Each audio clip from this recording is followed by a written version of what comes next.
Hello, എല്ലാവർക്കും പുതിയൊരു വീഡിയോയിലേക്ക് സ്വാഗതം. ഇന്നത്തെ വീഡിയോയിൽ ഒരു സിമ്പിൾ ലഞ്ചിൻ്റെ റെസിപ്പികളാണ് കാണിക്കുന്നത്. അപ്പോൾ വീഡിയോ മുഴുവനായിട്ട് തന്നെ കണ്ടു നോക്കണേ. ഇഷ്ടപ്പെടുകയാണെങ്കിൽ ഒന്ന് ലൈക്ക് ചെയ്യാനും കമൻറ്റ് ചെയ്യാനും ഒന്നും മറന്നു പോവല്ലേ.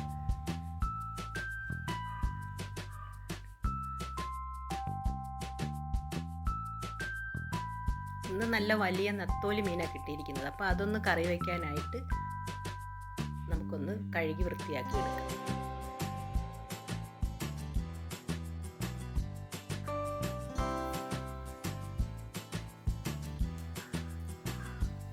അപ്പോൾ നത്തോലി കറി വയ്ക്കാനായിട്ട് ഒരു മിക്സിയുടെ ജാറിലേക്ക്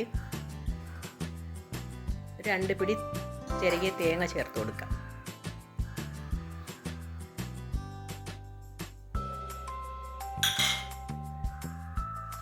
ഇനി അതിലേക്ക് ഒരു 2-3 ചുമന്നുള്ളി അരിഞ്ഞത് ചേർത്ത് കൊടുക്കാം. 1/4 ടീസ്പൂൺ മഞ്ഞൾപ്പൊടിയും ഒരു 1.5 ടീസ്പൂൺ കുരുമുളകിൻ്റെ പൊടിയും ചേർത്ത് കൊടുക്കുന്നുണ്ട്.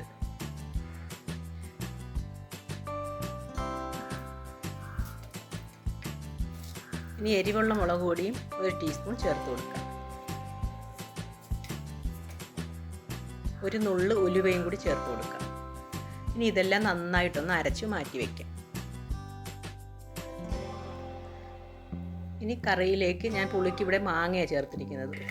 ഒരു മാങ്ങ അരിഞ്ഞതും ഒരു തക്കാളി അരിഞ്ഞതും 2 പച്ചമുളകും കറി വയ്ക്കാനുള്ള ചട്ടിയിലേക്ക് ഇട്ട് കൊടുക്കാം.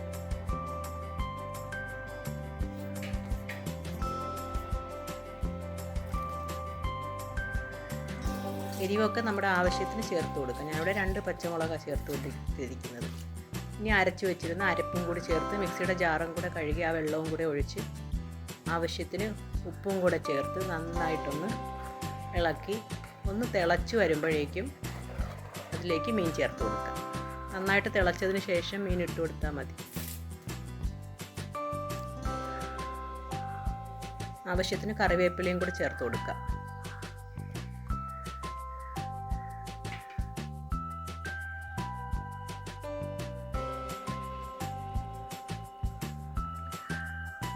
അപ്പോൾ നന്നായി തിളച്ച് വന്നപ്പോൾ ഞാൻ മീനിൻ്റെ കഷ്ണങ്ങൾ ഇതിൽ ഇട്ട് കൊടുത്തിട്ടുണ്ടായിരുന്നു. അപ്പോൾ അതും കൂടി ചേർന്നത് നന്നായിട്ട് തിളച്ച് വന്നിട്ടുണ്ട്. ഇത് തിളച്ച് നന്നായിട്ട് കുറുകി എണ്ണയൊക്കെ തെളിഞ്ഞ് വന്നതിന് ശേഷം നമുക്ക് മാറ്റി വയ്ക്കാം.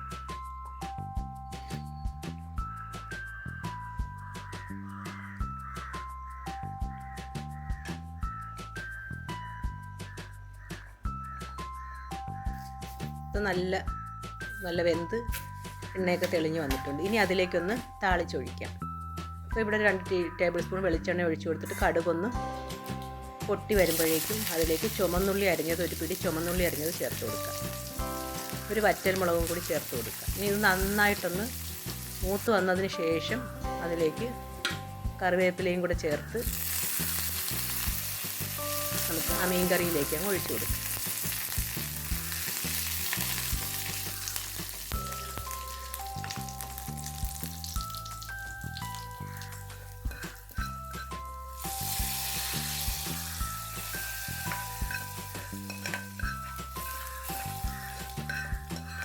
നമ്മൾ സൂപ്പർ എന്ന സിമ്പിളായിട്ടുള്ള മീൻകറി ഇവിടെ റെഡിയായി.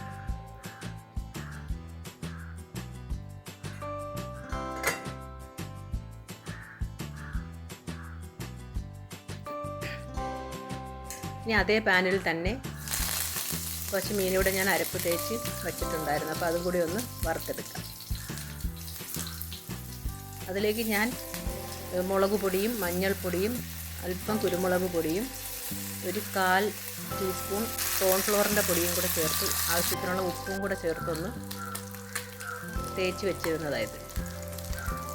കോൺഫ്ലോറിൻ്റെ പൊടിയും കൂടെ ചേർത്ത് പൊരിക്കുമ്പോൾ അരപ്പ് എണ്ണയിലങ്ങ് വിട്ട് പോകത്തില്ല. അപ്പോൾ അതിൽ തന്നെ ഇതുപോലെ പിടിച്ചിരിക്കും.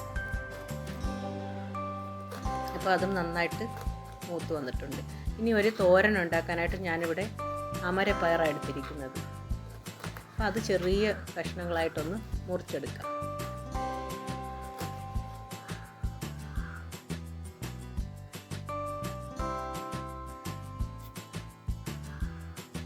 ഇതുപോലെ ചെറിയ കഷ്ണങ്ങളായിട്ടൊന്ന് അരിഞ്ഞെടുക്കാം.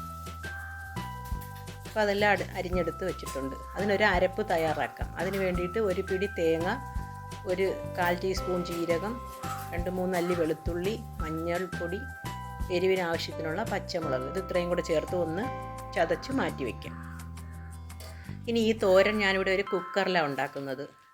അപ്പോൾ അതിന് വേണ്ടിയിട്ട് ഞാനിവിടെ ആദ്യം ഒരു 10-15 മിനിറ്റ് മുമ്പേ കുതിർത്ത് വെച്ചിരുന്ന സാമ്പാർ പരിപ്പില്ലേ, അത് ആദ്യം ആ കുക്കറിലേക്ക് ചേർത്ത് കൊടുക്കാം. അപ്പോൾ അത് കുതിരാനായിട്ട് വെച്ചിരുന്ന വെള്ളവും കൂടി അതിൽ ഒഴിച്ചു കൊടുക്കാം. വെള്ളം ഒഴിക്കുമ്പോൾ ഒട്ടും കൂടി പോകരുത്, ആ പരിപ്പിൻ്റെ ഒരു നെകക്കെ മാത്രം നിന്നാൽ മതി.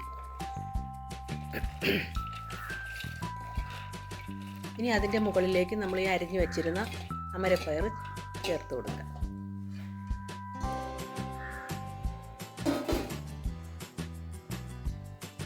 ഇനി അത് ചേർത്ത് കൊടുത്തതിന് ശേഷം അതിൻ്റെ മുകളിൽ ഒരു മീഡിയം സവാള കൊത്തി അരിഞ്ഞതും കൂടി ചേർത്ത് കൊടുക്കാം.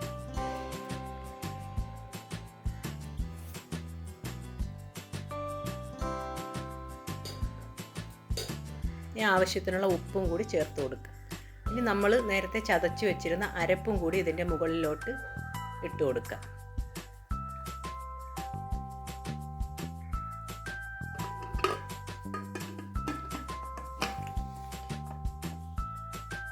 ഇനി ഇത് കുക്കർ അടച്ച് ഒരു വിസിൽ കേട്ടതിന് ശേഷം നമുക്ക് തുറന്ന് നോക്കാം. ഇപ്പോൾ ഒരു വിസിൽ കേട്ട് ആവിയെല്ലാം പോയതിന് ശേഷം തുറന്ന് നോക്കിയപ്പോൾ ഇത് നന്നായിട്ട് എല്ലാം പാകത്തിന് വെന്ത് വന്നിട്ടുണ്ട്. നേരത്തെ നമ്മൾ ഇളക്കിയതൊന്നുമില്ലായിരുന്നു. അപ്പോൾ ഈ സമയത്ത് നമുക്കൊന്ന് മൊത്തത്തിൽ ഒന്ന് ഇളക്കി കൊടുക്കാം. അപ്പോൾ ഇങ്ങനെ ചെയ്യുമ്പോൾ അടിയിൽ പരിപ്പൊക്കെ നന്നായിട്ട് പാകത്തിന് വെന്ത് കിട്ടും. എന്നാൽ കുഴഞ്ഞു പോകത്തില്ല, പരിപ്പ് നന്നായിട്ട് അതിൽ വേർപെട്ട് കിടക്കുകയും ചെയ്യും. കണ്ടോ, ഇനിയിപ്പോൾ മിക്സ് ചെയ്ത് കൊടുത്തതിന് ശേഷം ഇനി മറ്റൊരു പാനിലേക്ക് കുറച്ച് വെളിച്ചെണ്ണ ഒഴിച്ചു കൊടുത്ത് കടുക് ഇട്ടൊന്ന് പൊട്ടിക്കും.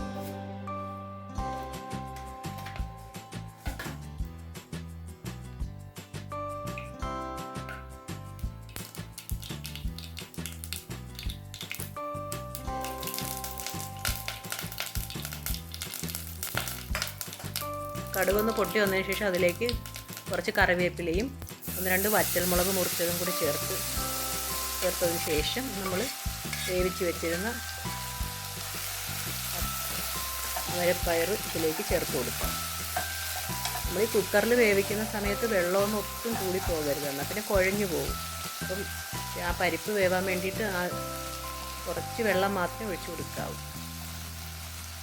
ഇനി ഇത് ഈ പാനിൽ വെച്ചൊന്ന് നന്നായിട്ട് ചിക്കി തോർത്തിയെടുക്കുക. അപ്പം നല്ല വേർപെട്ട് ഒന്നൊന്നായിട്ട് കിട്ടുമ്പോൾ നമ്മൾ നല്ല അടിപൊളി തോരൻ റെഡിയാവും. ഒരു 1-2 മിനിറ്റ് ഒന്ന് നന്നായിട്ടൊന്ന് ചിക്കി കൊടുത്താൽ മതി. ഉപ്പൊക്കെ നോക്കിയിട്ട് ആവശ്യത്തിന് ചേർത്ത് കൊടുക്കാം.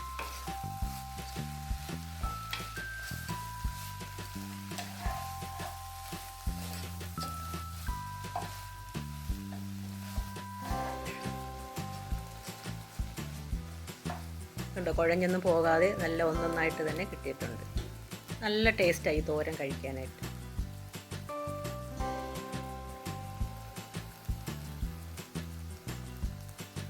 നമ്മൾ അടിപൊളി തോരനും ഇവിടെ റെഡിയായി.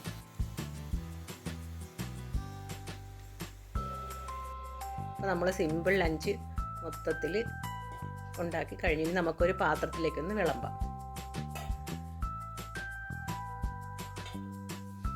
അപ്പോൾ നിങ്ങൾക്ക് ഈ വീഡിയോ ഇഷ്ടപ്പെട്ടിട്ടുണ്ടെങ്കിൽ ഇപ്പോൾ തന്നെ ഒന്ന് ലൈക്ക് ചെയ്തേക്കണേ. അഭിപ്രായങ്ങളൊക്കെ ഒന്ന് കമൻറ്റ് ചെയ്യാനും സബ്സ്ക്രൈബ് ചെയ്യാതെ കാണുന്നവരാണെങ്കിലും ഒന്ന് സബ്സ്ക്രൈബ് ചെയ്യാനും ഒന്നും ആരും മറന്നു പോവല്ലേ.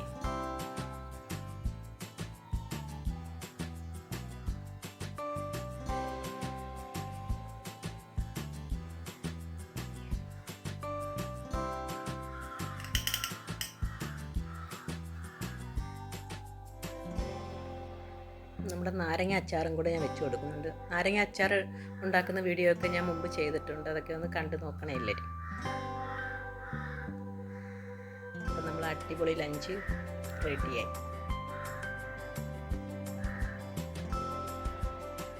വീഡിയോ കണ്ട എല്ലാവർക്കും താങ്ക് യു.